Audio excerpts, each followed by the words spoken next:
મહામંથનમાં બીજા મહત્વના મુદ્દા પર ચર્ચા કરીશું અને સવાલની સાથે કે શ્વાન પકડવાનું કામ એ તલાટીને ડામ છે। શ્વાનના ઘણા બધા કિસ્સાઓ ડોગ બાઇટના આપણે અગાઉ પણ ચર્ચા કરી છે। ગુજરાતમાં 53,000થી વધારે ડોગ બાઇટના કેસ થઈ રહ્યા છે અને આમાં ગુજરાત ક્યાંક મોખરે પણ છે। આ પ્રકારની સ્થિતિ અને ત્યારબાદ સુપ્રીમ કોર્ટના દિશાનિર્દેશો પછી રાજ્ય સરકાર દ્વારા રખડતા શ્વાનોના વધતા પ્રશ્નને ગંભીરતાથી લઈ ગામડાથી લઈ જિલ્લાના અંતિમ તબક્કા સુધી વિગતવાર માળખું ઊભું કરવામાં આવ્યું છે।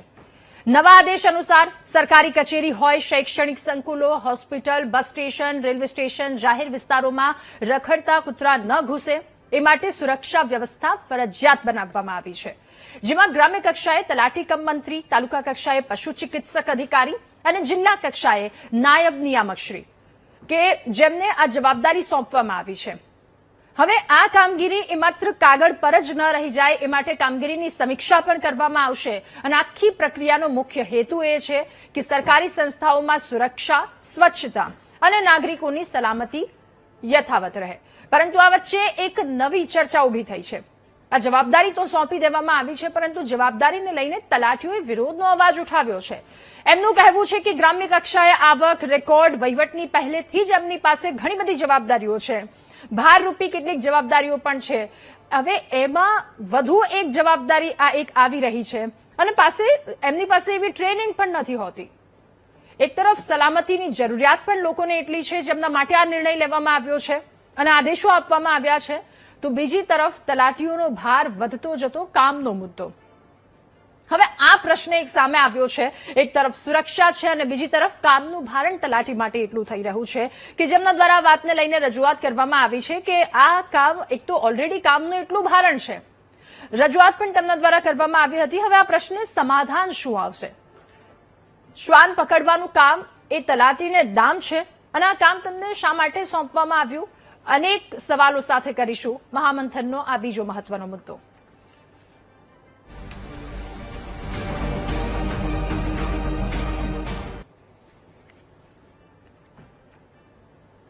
ત્યારે આજ મુદ્દા પર ચર્ચા કરવી છે આપણી સાથે રામભાઈ દેસાઈ, મહામંત્રી છે ગુજરાત રાજ્ય તલાટી મહામંડળના, નેતા કોંગ્રેસ નિશાંતભાઈ રાવલ આપણી સાથે મહામંથનમાં જોડાયા છે અને નેતા ભાજપ રાજુભાઈ દેસાઈ આપણી સાથે જોડાયા છે। આપ સૌનું ખૂબ સ્વાગત છે મહામંથનમાં। શરૂઆત રામભાઈ આપનાથી કરીએ। જે પરિપત્ર બહાર પાડવામાં આવ્યો છે અને તેમાં સૂચનાઓ આપવામાં આવી છે, 2 વીકનો સમય આપવામાં આવ્યો છે અને એ કામગીરી, હવે આ કામગીરીને લઈને વિરોધ વ્યક્ત કરવામાં આવી રહ્યો છે કે ઓલરેડી કામનું ભારણ એટલું છે, 7/12ના દાખલા હોય, એ વહીવટી કામ હોય અને ક્યાંક એવું પણ છે કે 2 થી 3 ગામની વચ્ચે એક તલાટી છે। આ સ્થિતિની વચ્ચે કામનું ભારણ વધ્યું છે એવું આપની રજૂઆત છે, તો એ રજૂઆત શું અને રજૂઆત આપે કરી તો પછી ત્યાંથી કોઈ પ્રત્યુત્તર આવ્યો કે કેમ આ વાતને લઈને?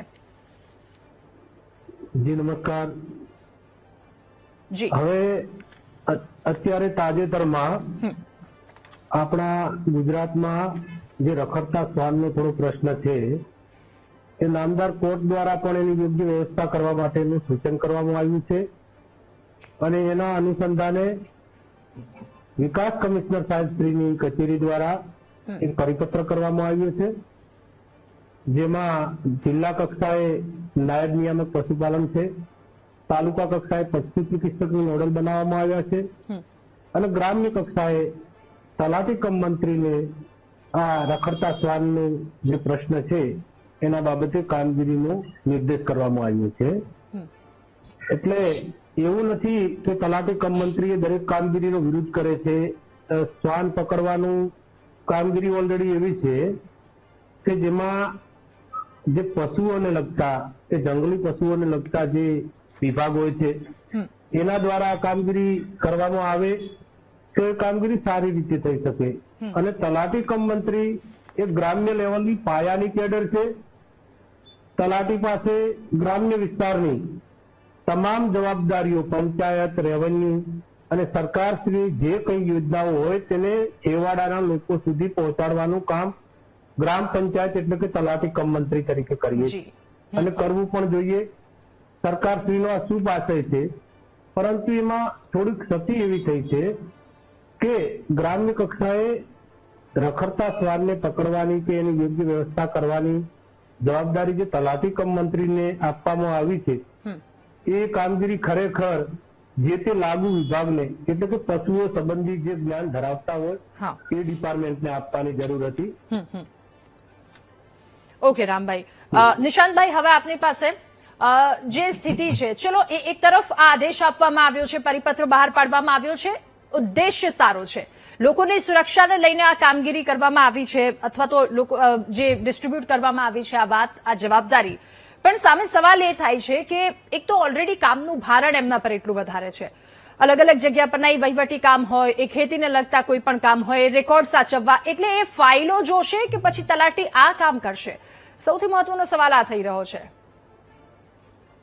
રાધા, સૌપ્રથમ તો તમે એવું બોલ્યા કે આ જે વિકાસ કમિશનરે અને ગુજરાત સરકારે જે પરિપત્ર બહાર પાડ્યો છે એ ઉદ્દેશ સારો છે. બિલકુલ સાચી વાત, ઉદ્દેશ બિલકુલ સાચો છે.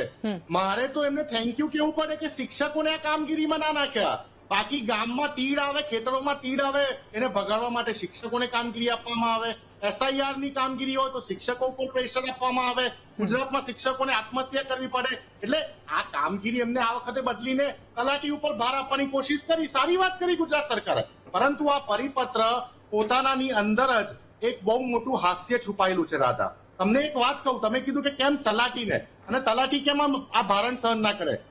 મારે ખૂબ જ રિસ્પોન્સિબિલિટીથી કેવું છે, તમામ તલાટીઓ એવા નથી હોતા. જે તલાટીઓ ચોખ્ખા ભાવે એક રૂપિયો લીધા વગર પણ ગ્રામજનોની અને ખેડૂતોની સેવા કરે છે, એમને અમે સેલ્યુટ કરીએ છીએ. પરંતુ મોટા ભાગના તલાટીઓ આ કામ માટે ટ્રેન થયેલા જ નથી. રાધા, મોટા ભાગના તલાટીઓ 500 થી લઈને 5000 રૂપિયા લઈને ખેડૂતોને દાખલા આપવા માટે, મરણના દાખલા આપવા માટે, મહેસૂલની કામગીરી કરવા માટે ટેવાયેલા છે. એટલે વાત સાચી છે તલાટીઓની, એ લોકો આ વિષય માટે ટ્રેન જ નથી. અને બીજી વાત કે ગુજરાત સરકારે કેટલું સરસ સિસ્ટમ બનાવી છે કે એક તલાટીને 3-3, 4-4 ગામો આપ્યા છે. રાધાને પોતાના ગામમાં કોઈ દાખલો લેવો હોય તલાટીનો, બુધવારે રાધાની ઇમરજન્સી છે, બુધવારે રાધા એ ગામમાં જઈને તલાટીના રોડ પાસે જઈને તમે જાઓ એટલે તલાટી તમને એવું કહેશે કે ભાઈ હું સોમવારે આ ગામમાં આવું છું, બુધવારે હું બીજા ગામમાં હોઉં છું. એટલે આ રીતની આખી સરસ મજાની સિસ્ટમ ચાલી રહી છે. તો પછી કૂતરાને પકડવા, કૂતરાની ગણતરી કરવી એ તો અશક્યની બાબત છે. પરંતુ વિષય એ છે રાધા કે આજે 30 વર્ષથી ભારતીય જનતા પાર્ટીનું શાસન ABC animal birth control rule 2023માં જે એમેન્ડ થયો એની કામગીરી તો ખાડે ગઈ છે. એકલા અમદાવાદ સોલા સિવિલ હોસ્પિટલમાં 17,000 થી વધુ કૂતરા કરડવાના કેસ દાખલ થયેલા છે. આખા ગુજરાતમાં તમે જો તો 2,41,000 થી વધુ કૂતરા કરડવાના કેસો જયારે તમને જોવા મળતા હોય. તમે જો કે અરવલ્લીમાં એક હડકાયેલા કૂતરાએ 30 લોકોને કરડ્યું, 21 લોકોને એક સાથે. ધાનેરામાં 15 લોકો ઉપર, ગોધરામાં 15 લોકો ઉપર એક જ કૂતરું. ગઈકાલે દાહોદમાં તમે જો 22 લોકો ઉપર હુમલો કર્યો. વલસાડમાં 3 વર્ષની બાળકીનો ચહેરો બગાડી નાખ્યો. સુરતમાં કૂતરાના એક ટોળાએ એક મહિલાને ઘેરી લીધી હતી અને એટલી બધી કરડી ગઈ કે મહિલા જીવિત છે કે નથી એ પણ ડોક્ટર નતા કહી શકતા. પોરબંદરમાં 2 મહિનાની બાળકીને મારી નાખી. આ કેટલા ગંભીર વિષય ઉપર આપણે ચર્ચા કરી રહ્યા છે. અને એ વિષયમાં જયારે ગુજરાત સરકાર માત્ર ને માત્ર સુપ્રીમ કોર્ટને વાલી થવા માટે કે ભાઈ અમે તો ગુજરાત મોડેલ છે, જો સુપ્રીમ કોર્ટ અમે કામગીરી ચાલુ કરી દીધી, સુપ્રીમ કોર્ટના ન્યાયાધીશને વાલા થવા માટે કે ગુજરાત એક મોડેલ સ્ટેટ છે અને તલાટીઓને કામગીરી આપીને એવોર્ડ વિનિંગ કામગીરી ચાલુ કરી દીધી, કૂતરા હવે પકડાઈ જ જશે. વિષય એ નથી. વિષય છે જ્યાં સુધી 70% રસીકરણ અને ખસીકરણ નહીં થાય ત્યાં સુધી અમદાવાદ હોય, વડોદરા હોય, સુરત હોય, ભાવનગર હોય કે ગુજરાતનું છેવાડાનું ગામડું હોય, ત્યાં કૂતરાઓની, આ રખડતા કૂતરાઓની આબાદી ઘટવાની નથી. એનિમલ બર્થ કંટ્રોલ રૂલ્સ નો જો અમલીકરણ નહીં થાય. અચ્છા, આ લોકો તો શેલ્ટર ની વાત કરે છે. ગુજરાત સરકાર એવું કે છે કે આ તલાટીઓએ કૂતરાઓની નોંધણી કરવાની અને એમને શેલ્ટરમાં નાખવાની વ્યવસ્થા. અરે સાહેબ, અમદાવાદમાં 2 લાખથી વધુ કૂતરાઓ છે અને ત્યાં શેલ્ટર હોમની કેપેસિટી માત્ર 500 કૂતરાઓની. વિચાર તો કરો રાધા. અને સૌથી મોટી વાત કે જે રોડ ઉપર, છેલ્લી એક વાત કહું તમને, કે જે રોડ ઉપર ભિક્ષુકો છે, એ ભિક્ષુકો જે બ્રિજની નીચે તમામ શહેરોમાં ઊંઘી જાય છે, હજી સુધી કોર્પોરેશન પાસે એમના માટેના શેલ્ટર હોમ નથી. તો તમને લાગે છે રાધા કે ગુજરાત સરકારની આ કામગીરી યોગ્ય રસ્તા ઉપર અથવા યોગ્ય દિશા ઉપર જઈ રહી છે? નથી જઈ રહી. ઓકે નિશાંતભાઈ, ઘરમાંથી કૂતરા કરવાની ઘટનાથી વિક્ટીમ બન્યો હશે. રાજુભાઈ, હવે એ જ સવાલની સાથે આપની પાસે પણ, ચલો મેં શરૂઆત કરી એ રીતે કે ઉદ્દેશ્ય ખોટો નથી, લોકોની સુરક્ષા માટે આ એક આખું બહાર પાડવામાં આવ્યું છે, પરંતુ કઈ જગ્યા પર કોને કામગીરી સોંપવામાં આવી છે તેમના દ્વારા પણ વિરોધ નોંધાવવામાં આવી રહ્યો છે. હવે ગામના કામો કરશે, ફાઇલ જોશે કે પછી ત્યાં જે બસ ડેપો છે, રેલવે સ્ટેશન છે, એ બધી જગ્યા પર એ ત્યાં આખી બાઉન્ડ્રી બનાવશે કે જ્યાંથી કૂતરાઓ ન આવે, સ્વચ્છતા જળવાય, લોકોની સુરક્ષાને હાનિ ન પહોંચે. એમને કહ્યું કે આ એમનું કામ જ નથી, જે તે વિભાગનું કામ છે એમને સોંપવામાં આવે. આ સવાલ એમનો છે. રાજુભાઈ, જે રીતે આગળ કોંગ્રેસના મિત્રને સાંભળ્યા એ રીતે મને એવું લાગ્યું કે ગુજરાતમાં જ ખાલી કૂતરા છે, અને જે રીતે આંકડા આપતા રહે એ રીતે એવું લાગ્યું કે જેમ ચિત્ર જોઈને આંકડા આપતા ને એવું લાગ્યું. બધી વાહિયાત વાતો છે. આખા આ જે રાધા છે ને, આખો પ્રશ્ન આખા દેશનો છે, તમામ રાજ્યનો છે. ત્યારે નામદાર સુપ્રીમ કોર્ટ દ્વારા 7/11/2025 ચુકાદો આવ્યો અને એમાં કહેવામાં આવ્યું નામદાર સુપ્રીમ કોર્ટ દ્વારા કે દેશભરમાં રખડતા કૂતરાના હુમલા અને રસ્તા પર રખડતા પશુઓથી થતા અકસ્માતોની ગંભીરતાને ધ્યાને લઈને નિર્દેશ કર્યો છે તમામ રાજ્ય સરકારને કે આ જે કૂતરાનો વિષય છે, પશુઓનો વિષય છે, એના ઉપર ગંભીરતાથી વિચારણા કરવામાં આવે અને ઘટનાઓ અકસ્માતની ન બને એનું ધ્યાન રાખવામાં તમામ આવી ગયા. એમાં કોઈ ઓછું વધતું આંકડા કોઈ બાબત નહીં. તમામ રાજ્યો આખા દેશભરની અંદર નામદાર સુપ્રીમ કોર્ટે આ ચુકાદો આપ્યો છે. બીજી વસ્તુ, તલાટી એ ગામનો વહીવટી વડો છે. આખા ગામની અંદર ભૌગોલિક પરિસ્થિતિથી લઈ તમામ પરિસ્થિતિથી એ આખો વાકેફ હોય છે તલાટી. આ પરિપત્રની અંદર રાજ્ય સરકાર દ્વારા જે પણ પરિપત્ર કરવામાં આવ્યો એમાં ચોક્કસ અર્થનું અર્થઘટન થઈ રહ્યું છે. અહીંયા અનર્થ રીતે જે રીતે આપણે વાત કરી રહ્યા છે ને એ રીતે આખો હા ઉભો થઈ ગયો. તલાટી સવારે જાય કે 11 વાગે વોટ એવર એમના ટાઈમે જાય અને જાઓ ભાઈ 4 કૂતરા પકડીને લેતા આ વિષય વસ્તુ છે જ નહીં. એટલે મારા પરમ મિત્ર, હું ચોક્કસ એવું કહેવા માંગુ છું, બધા જ તલાટી મિત્રોને કહેવા માંગુ છું કે તમારે ક્યાંય પણ કૂતરા પકડવા જવાનું નથી. આખા વિષયને સમજવાનો છે, પરિપત્રને સમજવાનો છે. આની અંદર રાધા એવું ચોખ્ખું સ્પષ્ટ લખવામાં આવ્યું છે. ક્યાંય શબ્દ એવો નથી કે તલાટી શ્રીએ કૂતરા પકડવા જવું, ક્યાંય પણ નથી. અને આમાં ખાલી આ પરિપત્રની અંદર જે આપવામાં આવ્યો છે ગુજરાત સરકાર દ્વારા એની અંદર ફક્ત ને ફક્ત તલાટી નથી. હું તમને કહી દઉં, જિલ્લા વિકાસ અધિકારીની જવાબદારી પહેલી બને છે. ત્યારબાદ નાયબ નિયામક શ્રી પશુપાલન, જેને જિલ્લા કક્ષાએ ધ્યાન રાખવાનું છે. આખા 3 મહિનાના રિવ્યુ મિટિંગો લેવાની છે કે આગામી સમયની અંદર જે ડોગ બાઇટની વાત હોય કે કોઈ અકસ્માતની વાત હોય, પશુઓનું કે કૂતરાનું કે વોટ એવર, તો સ્વચ્છતાની બાબત હોય તો એની અંદર શું થયું, કેટલું ઇમ્પ્લિમેન્ટ થયું કે શું, એ 3 મહિનાની બાબત જ્યારે આવે ત્યારે જિલ્લા કક્ષાએ નાયબ નિયામક શ્રી પશુપાલન, તાલુકા કક્ષાએ પશુ ચિકિત્સક અધિકારી અને ગ્રામ્ય કક્ષાએ તલાટી છે. એ આખી ચેનલ છે જિલ્લા વિકાસ અધિકારીથી લઈ અને તલાટી સુધીના. એટલે ટૂંકમાં તલાટી શ્રીની વાત કરવામાં આવે કે કૂતરા પકડવાની વાત, તલાટીનું ક્યાંય આમાં રોલ, હું એવું ચોક્કસ કંઈક રોલ શું રહેશે તો સ્વચ્છતા અને એ બાબતમાં ચોક્કસ કહેવામાં આવ્યું છે. હું મારી વાત પૂરી કરું પહેલા, સ્વચ્છતા અને રખડતા કૂતરાઓને જે પ્રવેશ રોકવાનો છે પરિસરોની અંદર, સંસ્થાઓની જે પરિસર છે એને આપણે એમાં સ્પષ્ટ એવો ઉલ્લેખ કરવામાં આવે છે કે આ જે જિલ્લા કક્ષાથી લઈને તાલુકા કક્ષાથી લઈને ગ્રામ્ય કક્ષા સુધી 8 અઠવાડિયામાં પરીક્ષા જે પરિસર છે એને કૂતરાઓને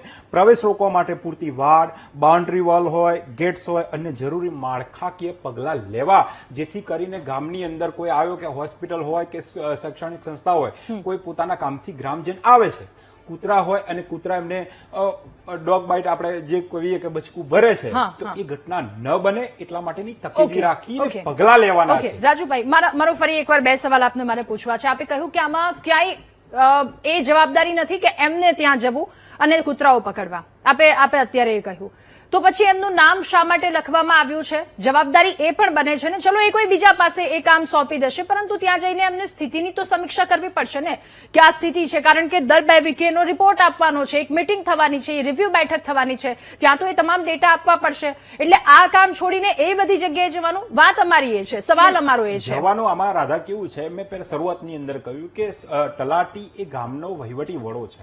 એટલે તમામ પરિસ્થિતિ, આખા ગામની ભૌગોલિક સ્થિતિથી લઈને દરેક પરિસ્થિતિની એને ખબર છે. દરેક કેટલી વસ્તી છે, કયો વાસ ક્યાં આવ્યો, કયા વ્યક્તિ ક્યાં રહે છે, બધી જ એને ખબર હોય છે. બરોબર. અને સાથે સાથે વડાની તરીકે સરપંચ આખું સુલેભર્યું કામ કરતા હોય છે. તો એની અંદર આ જે નામદાર સુપ્રીમ કોર્ટના ઓર્ડરથી આખી ચેનલ બનાવી, જિલ્લા વિકાસ અધિકારી, જિલ્લા પશુપાલન અને તાલુકા કક્ષાએ આપણે અને ગ્રામ્ય કક્ષાએ આખી ચેનલ બનાવવામાં. હવે આ ચેનલ, તમે જે પ્રશ્ન પૂછો ને એનો જવાબ આપું છું કે ક્યાંય જવાન નથી. આ ટૂંકમાં જવાબ આપું છું કે ક્યાંય જવાન નથી, પણ મારો કહેવાનો મતલબ કે તલાટીઓ જન્મ મૃત્યુ નોંધણી કરે, લગ્ન નોંધણી કરે, સરકાર શ્રેણી કલ્યાણકારી યોજનાઓ ગ્રામની અંદર પહોંચાડવાની જવાબદારી તલાટીની છે. તો એ ભાગ સ્વરૂપે કે કૂતરાઓની બાબતમાં એનો વૈકલ્પિક વ્યવસ્થા આપણે સગવડ કે આ ઘટના ન બને, એની વાડ કરવાની હોય કે વોલ તૈયાર કરવાની હોય તો એના માટે આપણે શું કરી શકીએ એ પરિસ્થિતિનું નિર્માણ કરવાનું છે. કૂતરા પકડીને એક જગ્યાએ પૂરીને લોક એન્ડ કી કરો એવી ઘટના નહીં. હા, પણ બીજું પણ એમાં ઉમેરેલું છે, પરિપત્રમાં ચોક્કસ સ્પષ્ટ શબ્દોમાં લખ્યું છે કે એન્ટી રેબીઝ વેક્સિન, એઆરવી અને ઇમ્યુનોગ્લોબ્યુલિનનો પૂરતો સ્ટોક ફરજિયાત. આ સંસ્થાઓ જે સરકારી અને ખાનગી હોસ્પિટલોને પણ કહેવામાં આવ્યું છે કે તમારે પૂરતો સ્ટોક પણ રાખવો. ઓકે રાજુભાઈ, વેસ્ટ મેનેજમેન્ટ જે પડી છે, વેસ્ટ સમયનો પણ અભાવ છે. ફરી મેનેજમેન્ટ. એકવાર આપની પાસે આવું છું. રામભાઈ આપની પાસે આપે આ વાતને લઈને રજૂઆત કરી તો જવાબ શું આપને મળ્યો? શું એ સંતોષકારક જવાબ રહ્યો? બધા તલાટી કે જેમની સાથે વાતચીત થઈ હશે તો એમનું શું કહેવું છે? અને જો પછી સંતોષકારક જવાબ ન રહે, સ્થિતિ ન આવે તો પછી આગળના પગલા શું રહેશે? રાજુભાઈ, સોરી રામભાઈ. જે રાધાબેન, સરકારશ્રીનો કોઈ પણ કાર્યક્રમ હોય છે લોકોના હિતમાં જ હોય છે.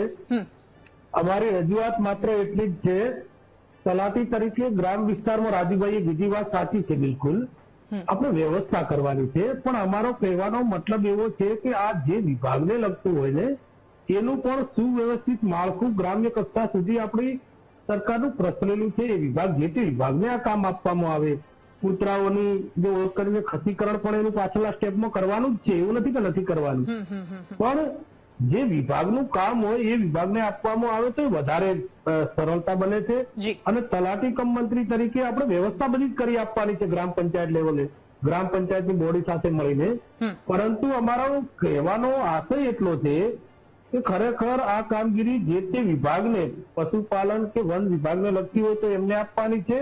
અને કોઈ પણ કાર્ય કરતા હોઈએ છીએ ત્યારે નાની મોટી કદાચ થતી હોય તો સરકાર એટલે આપણે બધા સેવકથી માંડીને ક્લાસ 1 અને આમ નાગરિક જયારે આવો પ્રશ્ન આવતો હોય છે ત્યારે અમે સરકારશ્રીના જે તે વિભાગને રજૂઆત કરતા હોઈએ છીએ અને એનો ઉકેલ આવી જ જતો હોય છે. એવું નથી હોતું કે ભાઈ આ આપી દીધું એટલે હડતાલ કે બીજું કે ત્રીજું. અમારી માંગણીને ધ્યાને રાખીને સરકાર તરફ એમાં ઓકે, ઠીક છે. આ માંગ છે એટલે એનો વિશ્વાસ છે કે કરશે જ. બિલકુલ, એટલે એનું સોલ્યુશન આવશે એવી આશા આપ રાખી રહ્યા છો રામભાઈ? લગતી નથી. અને ભાઈ આમાં શું છે, સરકારના જવાબદાર કર્મચારી તરીકે આપણે પ્રજાની સેવા જ કરવાની છે. સરકારનો દરેક યોજનામાં આશય સારો અને સાચો જ હોય છે. ઓકે, ઠીક છે રામભાઈ. તો પછી જી રામભાઈ, ઓકે, આપ નિર્ણયની સાથે છો? ઠીક છે રામભાઈ, આપ નિર્ણયની સાથે છીએ અને નિર્ણય 100% આવવાનો જ છે, કારણ કે એ અમારા વિભાગને લગતું નથી. આ ગ્રામ પંચાયત લેવલે અમારે જે મદદ કરવાની છે 100% કરવાની છે. ઓકે નિશાંતભાઈ, ખૂબ જ ટૂંકમાં આપની પાસેથી અંતિમ પ્રતિક્રિયા મેળવવી છે કે ચલો નિર્ણયમાં સાથે તો છે તલાટીઓ, એવું તેમના દ્વારા કહેવામાં આવ્યું, એટલે કોઈ ઉગ્ર આંદોલન કે એવું કશું થવાની શક્યતાઓ નથી દેખાઈ રહી રામભાઈના અત્યારના જવાબ પ્રમાણે. પરંતુ હા, કામનું ભારણ ચોક્કસ લાગી રહ્યું છે એમને. ના રાધા, પહેલા તો હું ભાજપના પ્રવક્તાને સચોટ જવાબ આપી દઉં કે ભગવદ્ ગીતામાં લખેલું છે કે પ્રોબ્લેમનું સોલ્યુશન ત્યારે જ આવે જ્યારે તમે પ્રોબ્લેમ છે એવું સ્વીકારો. જ્યારે મેં તમને પ્રોબ્લેમ કીધું ને, આટલા નાની 2-3 વર્ષની બાળકીઓની આ હત્યા થઈ છે આ ડોગ બાઇટિંગના કારણે, એને વાહિયાત ભાજપના પ્રવક્તા વીટીવી ના પ્લેટફોર્મ ઉપર ગણાવે છે. એટલે જનતા એમને જવાબ આપશે. બીજી વચ્ચે નતો બોલ્યો. જોરથી તમે જુઠ્ઠું બોલી રહ્યા છો. એ તમારી વાતો વાહિયાત છે, વાતો તમારી વાહિયાત છે. એને એ વાત જે ઘટના બની એને વાહિયાત નથી કહેતો, તમારી વાતો વાહિયાત હોય છે. ઘટના બની ત્યારે રાજ્ય સરકારે એક્શન લીધી છે. ઓકે રાજુભાઈ, સાંભળી લઈએ. રાજ્ય સરકારે એક્શન લીધેલી છે. રાજ્ય સરકારે રાજુભાઈ, સમયનો અભાવ છે. એટલે વાહિયાત વાતો તમારી વાતોને કહું છું હું, તમારી વાતોને વાહિયાત કહું છું હું. ડિસિપ્લિન તમારે સમજવાની જરૂર છે, ડિસિપ્લિન તમારે સમજવાની જરૂર છે. વાહિયાત વાતો તમે કરી રહ્યા છો. જોરથી બોલો, જુઠ્ઠું બોલો. અને જ્યારે પણ કોઈ આગ લાગે ત્યારે પેટ્રોલ છાંટવાનું કામ કોંગ્રેસ કરતી આવી છે. અત્યારે હાલ રાધાએ હમણાં જ કહ્યું કે તમને નિસંકોચ થઈ જાય તો આંદોલન નથી કરવાનું. તમે તો આંદોલનની રાહ જોઈ રહ્યા છો, આંદોલનની રાહ જોઈ રહ્યા તમે કે અમે પેટ્રોલ છાંટીએ. અડગે જે સળગી રહી છે એમાં અમે પેટ્રોલ છાંટીએ એની રાહ જોઈ રહ્યા છો તમે. એટલે આંદોલન નથી થવાનું એ તમને પહેલા કહી દીધું. આંદોલન, ઉગ્ર આંદોલન, કોઈ આંદોલન નથી થવાનું. કોઈ ભવિષ્યવાણી નથી કરી. હું ખાલી એટલું કહી રહી છું કે શક્યતા નથી દેખાઈ રહી રામભાઈના જવાબ પ્રમાણે. ઠીક છે, આપ સૌનો ઠીક છે. રાજુભાઈ, નિશાંતભાઈ, સમયનો ખૂબ અભાવ છે. આપ સૌનો ખૂબ આભાર મહામંથનમાં અમારી સાથે જોડાવા બદલ, આ મુદ્દા પર ચર્ચા કરવા બદલ. તો કામનું ભારણ છે, આ ભારણને લઈને રજૂઆત કરવામાં આવી છે. સાથે આશા પણ તેઓ એવી રાખી રહ્યા છે કે જલ્દીથી આ વાતનું નિરાકરણ આવશે.